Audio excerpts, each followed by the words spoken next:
ओम शांति। कक्षा 10वीं हिंदी पीरियड में स्वागत है। सभी परमात्मा को हाजिर नाजिर कीजिए। मन में कर रहे हैं सभी विद्यार्थी। चलिए परमात्मा का ख्याल करते हुए आज चालू करेंगे हिंदी साहित्य का इतिहास। क्या चालू करेंगे? हिंदी साहित्य का इतिहास। हिंदी साहित्य का इतिहास लगभग 1000 वर्ष पुराना है। आचार्य रामचंद्र शुक्ल ने संवत 1050 से हिंदी साहित्य के इतिहास का श्री गणेश माना है और अधिकतर विद्वान इसी को स्वीकार करते हैं, इसी को माना जाता है। आचार्य रामचंद्र शुक्ल ने संवत 1050 से हिंदी साहित्य के इतिहास का श्री गणेश माना है। श्री गणेश माने शुरुआत। इन्हीं के आधार पर हिंदी कविता के इतिहास को 4 युगों में बांटा गया है। कक्षा 9वीं में पढ़ाया था मैं तुम लोगों को आदि काल, जिसे वीर गाथा काल, संवत 1050 से 1375 तक। उसके बाद भक्ति काल, जिसको पूर्व मध्य काल भी कहा जाता है, संवत 1375 से 1700 तक। उसके बाद रीति काल, जिसका नाम है उत्तर मध्य काल, उत्तर मध्य काल भी कहा जाता है, संवत 1700 से 1900 तक। अब आधुनिक काल, आद्यतन काल भी कहा जाता है, संवत 1900 से अब तक। अब देखेंगे ये विद्यार्थी संवत सहित ख्याल करेंगे। आदि काल, जिसे वीर गाथा काल, भक्ति काल, रीति काल और आधुनिक काल। कब से कब चालू होता है ये जानना जरूरी है। यह आचार्य रामचंद्र शुक्ल के अनुसार है और इसका डिवाइडेशन को सब संवत सहित याद करना जरूरी है। अब देखेंगे आदिकाल। आदिकाल को ही वीर गाथा काल कहा जाता है। आदिकाल को संवत 1050 से 1350। आदिकाल को वीर गाथा काल, सामंत युग, चारण युग आदि नाम से पुकारा जाता है। यह हिंदी साहित्य का प्रथम काल है। हिंदी का प्रारंभिक काल इसी युग में देखने को मिलता है। कई नामों से इनका जाना जाता है। और अब देखेंगे युग का। आदि का अर्थ होता है प्रारंभ। हिंदी साहित्य का प्रारंभिक युग होने के कारण इसे आदिकाल के नाम से जानते हैं। अब आपको परीक्षक पूछ देता है आदिकाल को, वीर गाथा काल को आदिकाल क्यों कहते हैं? तो ये हिंदी साहित्य का प्रारंभिक युग होने के कारण इसे आदिकाल के नाम से जाना जाता है। बन जाएगा। अच्छा, उसके बाद है इस युग के कवि चारण या भाड़ थे। वे राजाश्रय थे, राजाश्रय में रहते थे। अपने आश्रयदाता राजाओं के दरबार में रहते तथा वीरतापूर्ण रचनाएं लिखकर सैनिकों का उत्साहवर्धन करते थे। पहले सैनिकों का उत्साहवर्धन करने के लिए भाट व चारण होते थे। आजकल सरीखे सुविधा नहीं थी। प्रारंभिक काल था। ये युद्ध क्षेत्र में जाते थे। इस तरह वीर रसपूर्ण काव्य की परंपरा चल पड़ी। वीरता से भरी पड़ी कविताएं प्रस्तुत करते थे। वीरतापूर्ण काव्य के सामान्य प्रवृत्ति के कारण इस युग को वीर गाथा काल नाम दिया गया। अब आदिकाल को वीर गाथा काल उलट दिए। वीर गाथा काल को आदिकाल क्यों कहते हैं? कि हिंदी साहित्य के इतिहास का प्रारंभिक काल था, तो इस कारण इसे आदिकाल के नाम से जाना जाता है। अब आदिकाल को वीर गाथा काल क्यों कहते हैं? इसका उत्तर ये बन जाएगा। कवि लोग भाट चारण राजाश्रय में रहते थे। अपने आश्रयदाता राजाओं का गुणानुवाद करते थे और सैनिकों का उत्साहवर्धन करते थे। सैनिकों का उत्साहवर्धन करने के कारण अधिकतर साहित्य लिखे गए। इस कारण क्या है, वीर साहित्य से भरा पड़ा होने के कारण इस आदिकाल को वीर गाथा काल के नाम से जाना जाता है। कितना सहज है, बहुत सहज है। बन जाएगा। अर्थात इस काल में जो काव्य ग्रंथ प्राप्त होते हैं प्राय वीरों की गाथाओं से संबंधित है। इसीलिए आदिकाल को वीर गाथा काल नाम दिया गया। ठीक है, आप देखेंगे ये वीर गाथा काल या आदिकाल या भाट या चरण काल क्यों कहते हैं, सबको उत्तर मिल जाएगा, बन जाएगा। कब से कब तक के काल को वीर गाथा काल कहा जाता है, बन जाएगा। ये किसके अनुसार डिवाइडेशन है हिंदी साहित्य के इतिहास, तो आप क्या बोलेंगे, आचार्य रामचंद्र शुक्ल के अनुसार। आप देखेंगे वीर गाथा काल की विशेषताएं या प्रवृत्तियां, कभी कभी प्रवृत्तियां बोल देते हैं, विद्यार्थी पूछते हैं, अभी 10वीं की बात है कि आप अर्थ में क्या लिखते हो, अवतरण, संदर्भ, प्रसंग, व्याख्या, उसके बाद विशेष लिखते हो।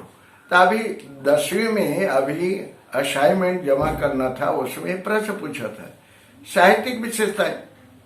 अब एक लड़का रिंग किया था, साहित्यिक विशेषताएं क्या है? अरे विशेष है वही तो साहित्यिक विशेषता है। तो वैसे आप विशेषता कहेंगे तो साथ से जान जाएंगे, अब प्रवृत्तियां कहेंगे तो थोड़ा सा अटक जाएंगे कई विद्यार्थी। तो ये पर्यायवाची नाम है, घबराना नहीं है आप लोग। तो वीर गाथा काल की प्रमुख प्रवृत्तियां कहेंगे, विशेषताएं कहेंगे तो निम्नलिखित हैं। इस काल में उपलब्ध होने वाली प्राय सभी वीर गाथाओं की प्रामाणिक संदिग्ध है, प्रामाणिक नहीं है, संदिग्ध रचनाएं हैं। कुमार रासो, विशल्द रासो, पृथ्वीराज रासो, परमार रासो, सभी रसों काव्यों की प्राण में प्रामाणिकता संदिग्ध है। पहली विशेषता क्या है, संदिग्ध रचनाएं। सभी वीर गाथाओं की प्रामाणिकता संदिग्ध है। दूसरा, युद्धव का सजीव वर्णन, वीर गाथा काल के कईयों ने युद्धव का आंखों देखा हाल लिखा है, बन जाएगा। तीसरा है वीर एवं श्रृंगार रस की प्रधानता, इन वीर गाथाओं में वीर एवं श्रृंगार रस का अद्भुत मिश्रण है। ठीक है। संकुचित राष्ट्रीयता, चारण कवियों ने केवल अपने आश्रय दाताओं का गुणगान किया है, तो संकुचित राष्ट्रीयता हो गया। और एक बात और बता दूं, 4 से 5 विशेषता नहीं पूछते हैं, तो इसका मतलब ये नहीं कि आप सिर्फ 4 विशेषता तैयार करेंगे, पढ़ेंगे सब, लेकिन अभी तक अनुभव है कोई 4 विशेषताएं लिखिए, 4 प्रवृत्तियां लिखिए ऐसे। ठीक है, तो और सुन लीजिए। 5वां है रासो काव्य की रचना, यह भी इस काल की विशेषता कही जाती है। और छंदों का विविध मुखी प्रयोग, दोहा, त्रोटक, तोमर, गाथा, गाहा, पद्धरी, आर्या, सदुक, रोला, उल्लाला, कुंडलियां आदि अनेक ग्रंथ छंदों का प्रयोग इस काल की विशेषता कही जा सकती है। 7वां है डिंगल और पिंगल भाषा, डिंगल भाषा अर्थात साहित्यिक राजस्थानी भाषा का प्रयोग भी इस काल की विशेषता कही जाती है। अपभ्रंश मिश्रित साहित्यिक ब्रज भाषा पिंगल का भी प्रयोग किया गया। ठीक है, विशेषता बोलेंगे तो बन जाएगा। आदिकाल को विभिन्न नामों से क्यों जाना जाता है, नाम की सार्थकता स्पष्ट कीजिए, या कैसे भी घुमा फिरा के पूछा जाएगा, बन जाएगा। और उसके बाद क्या है, वीर गाथा काल की प्रमुख विशेषताएं, कोई 4 विशेषताएं लिखे, बन जाएगा। ये सब नोटेशन बनाना है आप लोगों को। ठीक है, उसके बाद है प्रमुख कवि, उनकी रचनाओं के नाम। वीर गाथा काल के प्रमुख कवि हैं चंद बरदाई, उनकी रचना का नाम है पृथ्वीराज रासो। नरपति नाल है, उनकी रचना का नाम है विशल देव रासो।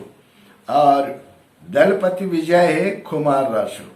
और जैगनिक है आलखंड है। और अमीर खुसरो है पहेलियां और गीत है। ठीक है, ये इस तरह से समाप्त हो गई। कौन से काल समाप्त हो गया, आदिकाल या वीर गाथा काल, संवत 1050 से 1375 तक बन जाएगा। अच्छा ये बताओ, सरल है कि कठिन है? 9वीं कक्षा में पढ़ा चुका हूं तुम लोगों को, 9वीं कक्षा में रट चुके हैं, नहीं रटे हैं कोई बात नहीं, इस साल रटना लिखना, फेयर कॉपी में लिखना, ये तीनों बिंदु लिखेंगे। आदिकाल का नामकरण, या आदिकाल या वीर गाथा काल। ठीक है, संक्षिप्त परिचय, आदिकाल का नाम जैसे बताया, आदिकाल का नाम ये शुरू का हिंदी साहित्य का शुरू का काल होने के कारण इसे आदिकाल कहा गया। चारण अभाग सैनिकों का उत्साहवर्धन करने के लिए युद्ध क्षेत्र में जाया करते थे और इस समय के साहित्य वीर गाथाओं से आप्लावित है, भरा पड़ा हुआ है, इसलिए इस काल को वीर गाथा काल का नाम दिया गया। भाग या चारण काल क्यों कहा जाता है? कवि चारण या भाग थे, राजाश्रय को गुणानुवाद करते थे, इस कारण चारण या भाट काल भी कहते। सभी का उत्तर मिल जाएगा, बन जाएगा, लिखेंगे। प्रमुख प्रवृत्तियां विशेषताएं, युद्धों का सजीव वर्णन, वीर एवं श्रृंगार रस की प्रधानता, संकुचित राष्ट्रीयता, संदिग्ध रचनाएं, रासो काव्य की रचना, डिंगल या पिंगल भाषा, छंदों का विविध मुखी प्रयोग, बन जाएगा। प्रमुख कवि उनकी चंद्रवरदाई, प्रमुख रचना का नाम लिखो तो आप क्या लिखेंगे? पृथ्वीराज रसो। नरपति नाल की प्रमुख रचना का नाम लिखो तो विशलदेव रसो लिखेंगे। दलपति विजय के प्रमुख रचना का नाम लिखो, खुमार रसो लिखेंगे। जागनिक का नाम प्रमुख रचना का आलखंड लिखेंगे। इस तरह से बन जाएगा, याद भी हो जाएगा, लिखेंगे, याद भी करते जाएंगे। ठीक है, अब देखेंगे भक्ति काल। दूसरा है भक्ति काल 1375 से 1700 तक। मंजूर है? भक्ति काल का डिवाइडेशन है। भक्ति करते हैं, सभी परमात्मा को मानते हैं, अभी भी ये सभी परमात्मा को मानते हैं, लेकिन परमात्मा को मानने का तरीका अलग है। इसी को भक्ति काल का डिवाइडेशन है, निर्गुण भक्ति धारा और सगुण भक्ति धारा। भक्ति काल का नाम भक्ति काल क्यों रखा गया? सभी विद्यार्थी अपने अपने इष्ट को शुद्धता करेंगे, योग लगाएंगे, ऐसे बोलेंगे तब तो नर्वस हो जाएंगे आप, तो शुद्धता कीजिए। ठीक है, सहयोग लीजिए उनका।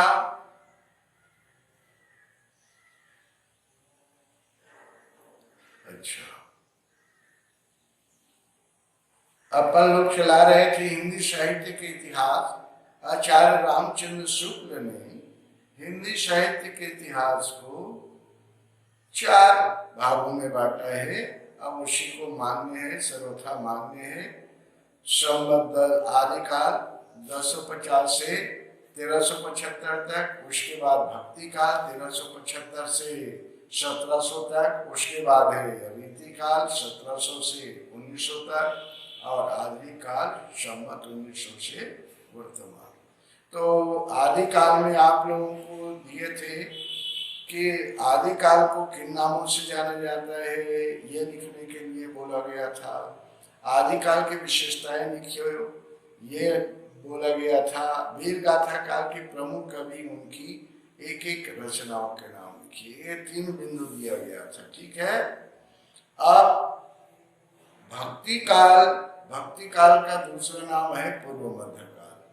ये संवत 1375 से 1700 तक, और सन कहेंगे तो 1318 से 1643।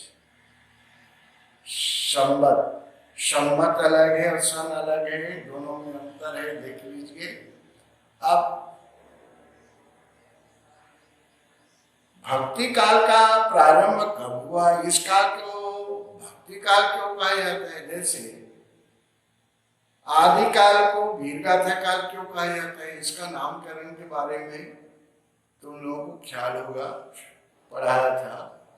इस समय के साहित्य वीर गाथाओं से आप्लावित था, भरा पड़ा था। आश्रयदाता और राजाओं के सैनिक होते थे, उनका उत्साहवर्धन करने के लिए चारण भाट युद्ध क्षेत्र में जाया करते थे, युद्धों का सजीव वर्णन किया करते थे। कहने का मतलब वीर गाथाओं से भरा पड़ा हुआ है विषय के जो साहित्य थे। तो आदिकाल को वीर गाथा काल, बस यही बात। इस काल में भक्त कवियों द्वारा शांत रस प्रधान भक्ति विषयक रचनाओं की रचना की गई। संतवर कवियों द्वारा जन साधारण में ईश्वरीय भक्ति भाव का संचार किया गया, इसलिए इसे भक्ति काल कहा गया। और क्या? आदिकाल में वीर भावनाओं से आप्लावित था, साहित्य भरा पड़ा था।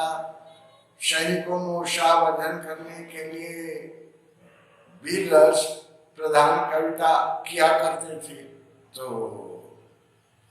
वीर गाथा काल कहा गया। तो इस समय संत कवियों द्वारा जन साधारण में ईश्वर भक्ति काल का संचार किया। ईश्वर भक्ति काल भक्ति भावना का संचार किया। अधिकतर उनकी भक्ति भावना को बढ़ाने के लिए साहित्य का सृजन किया, इसलिए इस काल को भक्ति काल कहा गया। हिंदी साहित्य के इतिहास के मध्य युग का पूर्वार्ध होने के कारण पूर्व मध्य काल भी कहा जाता है। पर्यावरण नाम है, इसको भी जानना बहुत जरूरी है। जैसे आदि काल को वीर गाथा काल, चारण काल या भाट काल कहते हैं, उसी तरह से भक्ति काल को ये मध्य का काल होने के कारण इसको भक्ति काल को पूर्व मध्य काल भी कहा जाता है। ठीक है, बन जाएगा, इसको भी लिखेंगे। अब इसका संवत शुरू से जान रहे हैं यहाँ, संवत 1375 से 1700 तक। इनका प्रारंभ कब हुआ तो क्या लिखेंगे आप? संवत 1375 से 1700 तक। कई अर्थों में यह महत्वपूर्ण परिवर्तनों का काल रहा और न केवल राजनीतिक, सामाजिक, सांस्कृतिक, कला और साहित्य के क्षेत्रों में भी प्रभावी रहा। इसीलिए इस युग को परिवर्तन काल भी कहा जाता है। एक और नाम मिल गया भक्ति काल का, और कौन सा नाम मिल गया? परिवर्तन काल। ठीक है, तो आपको दिग्भ्रमित नहीं होना चाहिए कि परिवर्तन काल किसे कहा जाता है, पूर्व मध्य काल किसे कहा जाता है। भक्ति भावनाओं से संत कवियों ने साहित्य का सृजन किया और लोगों में भक्ति भावनाओं की प्रधानता की कवि रचना किया करते थे, भरा पड़ा हुआ है, इसीलिए इस काल को भक्ति काल कहा जाता है। संवत 1375 से 1700 तक। ठीक है, अब देखेंगे भक्ति काल का विभाजन किस प्रकार किया गया है। भक्ति काल का विभाजन इस प्रकार किया गया है। भक्ति काल में अनेक प्रवृत्तियां माने विशेषताएं प्रचलित थी, जिसके आधार पर इनका वर्गीकरण किया गया है। भक्ति काल की प्रमुख धारा है शगुन काव्य धारा और निर्गुण। फिर शगुन के दो, रामाश्रयी शाखा और कृष्णाश्रयी शाखा, और निर्गुण का काव्य धारा का ज्ञान मार्गीय शाखा और प्रेम मार्गीय शाखा। इस तरह से भक्ति काल 4 शाखाओं में विभाजित है। रामाश्रयी शाखा, कृष्णाश्रयी शाखा, ज्ञान मार्गीय शाखा, प्रेम मार्गीय शाखा, प्रेमाश्रयी शाखा। ठीक है, अब इसी को अलग एक्सप्लेन करना है। कभी कभी क्या है, भक्ति काल के प्रमुख सामूहिक रूप से विशेषता पूछ देता है, इसको भी जानना है। कभी कभी क्या है, परीक्षा रामाश्रयी शाखा का प्रमुख विशेषताएं लिखिए, प्रमुख प्रवृत्तियां कहेंगे तो ये विशेषताएं, कहेंगे तो ये प्रमुख कवि, कई 2 कवियों का नाम, रचनाओं के नाम। कृष्णाश्रयी शाखा के 2 प्रमुख कवियों का नाम या 2 विशेषता लिखिए, 4 विशेषता लिखिए। या ज्ञान मार्ग की शाखा के प्रमुख कवियों, 2 कवियों के नाम, उनकी एक रचनाओं के नाम, ऐसे प्रेमाश्रयी शाखा का आता है। तो कभी कभी भक्ति काल के प्रमुख विशेषताएं अलग अलग आप तैयार किए हैं, लड़का कंफ्यूजन हो जाता है कि लिखूं तो क्या लिखूं। मैं रामाश्रयी शाखा का लिखूं, कृष्णाश्रयी शाखा का लिखूं, कि ज्ञान मार्गीय शाखा का लिखूं, कि प्रेमाश्रयी शाखा का लिखूं, तो सभी को मिला करके लिखना। कैसे लिखी? ये तो भक्ति काल की प्रमुख विशेषता है। पहला है भक्ति भावना की प्रधानता होने के कारण इसे भक्ति काल कहा गया, पहला विशेषता हो गया। और काव्य की प्रमुख भाषा ब्रज व अवधी थी। ठीक है, तीसरा है वात्सल्य, शांति एवं श्रृंगार रस की प्रधानता थी। ठीक है, गुरु की महिमा का वर्णन किया गया, ईश्वर के लोक रक्षक व लोक रंजक दोनों रूपों का मनोरम चित्रण किया गया। 7वां है प्रबंध और मुक्तक दोनों शैलियों में काव्य रचना की गई और मुसलमानों के सूफीवाद, भारतीय सिद्धों तथा नागपंथियों के प्रभाव के कारण काव्य में रहस्यवाद की प्रतिष्ठा। यह था भक्ति काल का नाम। भक्ति काल क्यों पड़ा, भक्ति काल को पूर्व मध्य काल क्यों कहा जाता है, भक्ति काल को परिवर्तन काल क्यों कहा जाता है, भक्ति काल का विभाजन किस प्रकार किया गया, ये हो गया। और भक्ति काल की प्रमुख विशेषताएं ये हो गया। ठीक है, अब एक एक का विशेषता जानना है और प्रमुख कवि उनके रचनाओं के नाम जानना है। ठीक, इतना सरल है, पूछो मत। बनेगा, तैयार करेंगे, नोटेशन बनाएंगे। ये भक्ति काल के दोनों प्रश्न लिखेंगे आप लोग अपने कॉपी में। Yes sir. लिखेंगे तो ठीक है। आज यह विश्राम दें। जैसे शक्कर मीठा होता है तो इसका मतलब थोड़ी है कि ढूंढ करके खाया जाए, लिमिट में खाया जाए। अच्छा, तो इतने को याद कर लेंगे ना। पहले वीर गाथा काल आप फेयर कॉपी में लिख करके 2-3 प्रश्न दिया था उसको, और ये पूर्व मध्य काल या भक्ति काल जो प्रश्न दिया वो इसमें भी 3 प्रश्न तैयार करेंगे, फिर दूसरे दिन आगे बढ़ेंगे। मंजूर है? भक्ति काल की कितनी शाखाएं हैं? धारा 2 है, निर्गुण सगुण। और शाखा कितनी है? 4। कितने भागों में बांटा गया है? 4 भागों में बांटा गया है। ज्ञान मार्गी, प्रेम मार्गी, रामाश्रयी और कृष्णाश्रयी।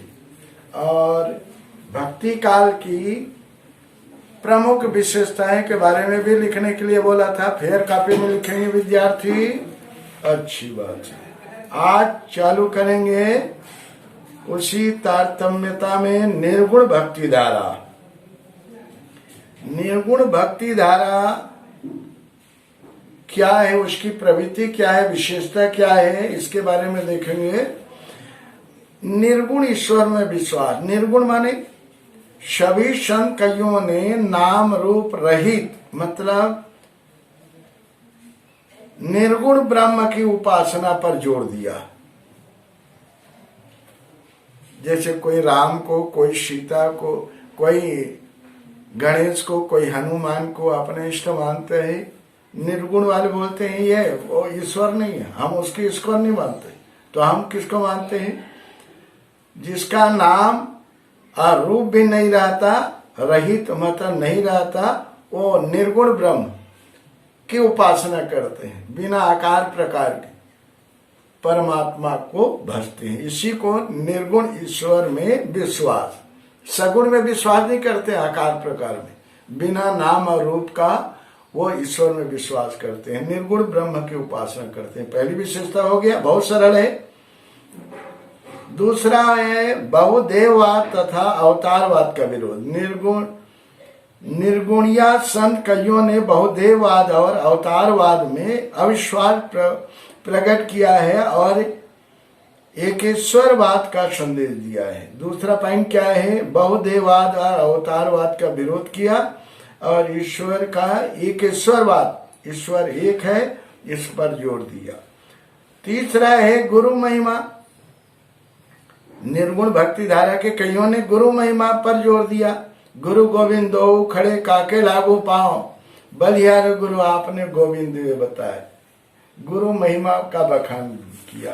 ये तीसरा विशेषता है। चौथा है रूढ़ियों और आडंबर का विरोध। चाहे हिंदुओं का धर्म हो चाहे मुस्लिम का, आडंबर के कारण उसका विरोध हुआ। ठीक है, ये चौथा है निर्गुण। निर्गुण भक्ति धारा वाला चौथी विशेषता। उसी में पद्य के कांकर पाथर जोड़ी के मस्जिद दिया बनाए, ता चढ़ी मुल्ला बाग दे, बहिरा हुआ खुदा। मतलब उसका रूढ़ियों का आडंबर का विरोध किया है। उनकी पंक्तियां हैं। पांचवी विशेषता है जाति पाति के भेदभाव का विरोध। सभी संत कइयों ने जाति पाति का विरोध किया। जाति पाति पूछे नहीं कोई, हरि को भजे सो हरि का होय कहते। नाम का महत्व छठी विशेषता है भजन के माध्यम से नाम जपने को महत्व दिया। ढाई अक्षा प्रेम का पढ़े सो पंडित हो, ऐसे कहते हैं, नाम का महत्व दिया। और इस तरह से आप लोगों ने निर्गुण शाखा की प्रमुख प्रवृत्तियां या विशेषता देखा। 4 आपको जरूरी है, 4 आपको याद करना है, 4 लिखना है। आप देखेंगे निर्गुण शाखा की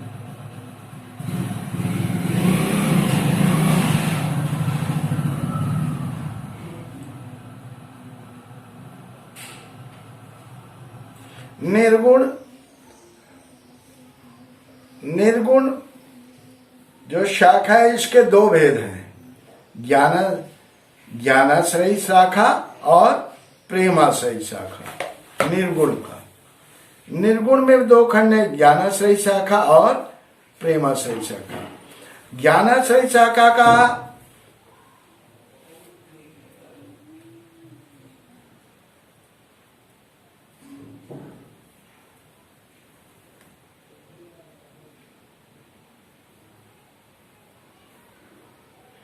प्रमुख विशेषताएं हैं। ज्ञानाश्रय शाखा का अर्थ क्या है? ज्ञानाश्रय, इसमें यथार्थ ज्ञान को, ईश्वर तत्व को साहित्य के माध्यम से प्रस्तुत किया, आडंबर का विरोध किया। मतलब ज्ञान को प्रमुख, ईश्वर तत्व को साहित्य के माध्यम से प्रस्तुत किया। इसके प्रमुख कवि हैं कबीर, नानक दास, सूरदास हैं, इनका साहित्य है, बीजक है। और प्रेमाश्रयी साधक, प्रेम कथाओं के माध्यम से ईश्वर से आत्मा को मिलाने की विधि बताई। इसमें गुरु को माध्यम बनाया, आत्मा को प्रेमी और परमात्मा को प्रेमिका। इसमें कवि है जायसी मुख्य है। ज्ञानाश्रयी शाखा के प्रमुख कवि का नाम लिखिए, ये पूछा जाता है। उनके किसी एक रचना का नाम लिखिए। प्रेमाश्रयी शाखा के किसी कवि का, उनकी एक रचना का नाम लिखिए, ऐसे ऐसे पूछा जाता है। आप देखेंगे निर्गुण शाखा की विशेषता, ज्ञानाश्रयी शाखा की क्या विशेषता है? आप लोगों ने निर्गुण शाखा की, आप लोगों ने विशेषता शुरू में सुन लिया, निर्गुण भक्ति धारा की। अब उसके बाद देखेंगे ज्ञानाश्रयी शाखा की प्रमुख विशेषता क्या है। निर्गुण निराकार ब्रह्म की उपासना किया, आडंबर का खंडन किया, मूर्तिवाद का विरोध किया, गुरु महिमा का बखान किया, साधु कड़ी भाषा है। ये 4 पाठ्य विशेषता है, लिख सकते हैं ऐसे, अच्छी बात है। अब प्रेमाश्रयी शाखा की प्रमुख विशेषता क्या है? आत्मा को प्रेमी और परमात्मा को नैका बताया। और दूसरा विशेषता प्रेम कथा का आधार बताया। तीसरा है गुरु की महत्ता। चौथा है हठ योग का साधना। 5वां नए प्रतीकों का प्रयोग। इस तरह से प्रेमाश्रयी शाखा की विशेषता बताई। ठीक है, बहुत सरल है, लिख सकते हैं। अब ज्ञानाश्रयी शाखा में कौन कौन है? मलिक मोहम्मद जायसी, ये आप हैं। पद्मावत महाकाव्य लिखा, ये कौन सी शाखा के हैं? प्रेमाश्रयी शाखा के प्रमुख कवि। ठीक है, मलिक मोहम्मद जायसी, पद्मावत। कभी कभी आता है किसी प्राचीन महाकाव्य का नाम लिखिए तो आप प्राचीन में पद्मावत लिख देंगे, उसके रचनाकार का नाम लिखिए तो मलिक मोहम्मद जायसी लिख देंगे। ठीक है, उसके बाद है मंजन, मधुमालती है, उस्मान है, चित्रावली लिखा है, शेख नबी है, ज्ञानदीप है, कशीम शाह है, हंस जवाहर है, नूर मोहम्मद है, इंद्रावती है, आदि सूफी कवि प्रेम मार्गीय काव्य धारा के आधार स्तंभ है। प्रेम मार्गीय शाखा के प्रमुख कवि, उनकी रचनाओं के नाम सुना। और ज्ञान मार्गीय शाखा के प्रमुख कवि कबीर है, उनकी रचना का नाम बीजक है। नानक है, सूरदास का सुरसागर सुरसाहिब, ये ज्ञानाश्रयी शाखा के। सूरदास है, ये ज्ञानाश्रयी शाखा है, प्रमुख कवि है। ठीक है, उसके बाद देखेंगे निर्गुण हो गया। अब उसके बाद देखेंगे सगुण भक्ति धारा। इस भक्ति धारा में नाम रूप धारी सगुण ईश्वर की उपासना की जाती, और निर्गुण में बिना आकार प्रकार के नाम रूप रहित ईश्वर की निर्गुण ब्रह्म की उपासना की जाती है निर्गुण भक्ति धारा में। इसमें सगुण नाम रूपधारी सगुण ईश्वर की उपासना की जाती है। भक्ति के लिए सगुण रूप ही स्वीकार करता है। राम कृष्ण आदि अवतारों की उपासना इस धारा का ध्येय है। सगुण भक्ति धारा के दो धाराएं हैं। दो धारा माने कोई कृष्ण को अपना आराध्य माना, कोई राम को आराध्य माना। ये दो कृष्णाशाही शाखा और रामाशाही शाखा। कृष्णाशाही शाखा के प्रमुख कवि हैं सूरदास है, नंददास है, नाभादास है, नरोत्तम दास है, मीरा है, रसखान आदि है। और रामाशाही शाखा के प्रमुख कवि हैं तुलसीदास है, रामचरण दास है, केशवदास है। प्रमुख कवि का नाम लिखो, ये दोनों बता दिया, ठीक है। कृष्ण, जिसको कृष्ण को अपना आराध्य माना वो कृष्ण शाही शाखा है। जिसने राम को अपना आराध्य माना वो रामाशाही शाखा के प्रमुख कवि हैं। उनकी रचना का नाम लिख दो, हो गया, बन जाएगा। अरे इतना सरल है, पूछो मत। अब देखेंगे सगुण भक्ति धारा की क्या विशेषता है। सगुण ब्रह्म की उपासना, सगुणोपासक कईयों के नाम रूप ईश्वर की उपासना पर जोर दिया। राम और कृष्ण इसके मुख्य उपास्य देव रहे हैं। अब बोलेंगे रामाशाही शाखा के प्रमुख विशेषता लिखी, तो इन्होंने अपने सगुण उपदेशक कईयों ने नाम रूप ईश्वर की उपासना पर जोर दिया। राम को अपना आराध्य माना, ये दो विशेषता होगी। ऐसे ऐसे तो लिखना है। और अवतारवाद में विश्वास, दूसरी विशेषता विष्णु के दास अवतारों में विश्वास करके उसकी उपासना की गई। 10 अवतारों में विष्णु अवतारवाद में विश्वास, विष्णु के 10 अवतारों में विश्वास करके उनकी उपासना की गई। ये अवतारवाद। लीला गान, सूर तुलसी आदि सभी कईयों ने अपनी उपास्य देव के लीला का गान किया है। ये सगुण भक्ति धारा की विशेषता प्रवृत्तियां देख रहे हैं।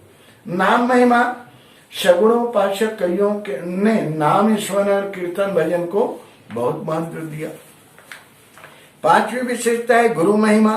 संत कईयों की तरह इन कईयों ने यद्यपि गुरु को गोविंद से बड़ा नहीं बताया, फिर भी गुरु महिमा की अभिव्यंजना यत्र तत्र की है।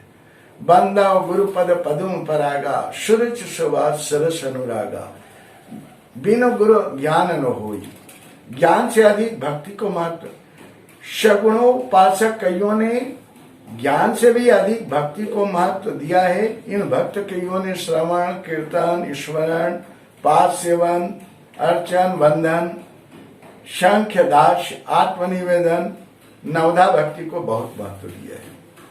7वीं विशेषता जाति पाति के भेदभाव की अमान्यता। भक्त कईयों ने भक्ति के क्षेत्र में जाति पाति का बंधन स्वीकार नहीं किया है। अब 8वीं विशेषता है लोक कल्याण की भावना भी इस साहित्य में मिलती है। अब एक साल पूछा था सगुण भक्ति के प्रमुख कवियों के नाम लिखो, तो आप सूरदास लिखेंगे, तुलसीदास लिखेंगे, मीरा लिखेंगे। उनकी प्रमुख एक एक रचनाओं का, सूरदास का सुरसागर सुरसारावली साहित्य लहरी। तुलसीदास का क्या लिखेंगे, रामचरितमानस कवितावली दोहावली। मीरा का क्या लिखेंगे, मीरा का पदावली। बन जाएगा ऐसे लिखते, शाबाश। ये रहा आपका भक्ति काल। भक्ति काल इस तरह से पूरा हो गया। भक्ति काल की 4 शाखा, रामाशय, निर्गुण और सगुण, ज्ञान मार्गीय, प्रेम मार्गीय, रामाशय शाखा, कृष्णाशय शाखा, ये चारों हो गया। चारों शाखा की विशेषता जाना, चारों प्रमुख कवियों के नाम, उनकी एक एक रचनाओं के नाम जाना। अब देखेंगे रीति काल।